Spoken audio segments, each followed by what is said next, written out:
Medical college ও হাসপাতালের নিহত চিকিৎসকের হত্যাকাণ্ডের প্রতিবাদে ফুঁসছে গোটা রাজ্য।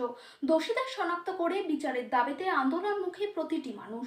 এবার নির্যাতিতার বাড়িতে সরাসরি দেখা করতে এলেন রাজ্যপাল সিভি আনন্দ বোস। গতকাল নির্যাতিতার পরিবারের সাথে ভিডিও কলে কথা বলেছিলেন রাজ্যপাল নিজে। কোনো রকম আইনি সহযোগিতা লাগলেও সেক্ষেত্রে সহযোগিতার হাত বাড়িয়ে দেওয়ার আশ্বাস দিয়ে তার দুজন প্রতিনিধিকে পাঠিয়েছিলেন নির্যাতিতার বাড়িতে। আজ সরাসরি নিজেই নির্যাতিতার বাড়িতে এলেন।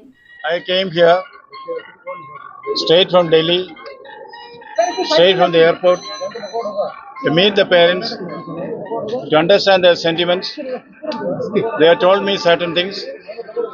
I would keep it in confidential now, based on what they told me, based on the information which I have from other sources. I will today, as a first step, write a letter and send a sealed cover to the Chief Minister. Rest I'll discuss with you later. So what will you say in the letter, sir?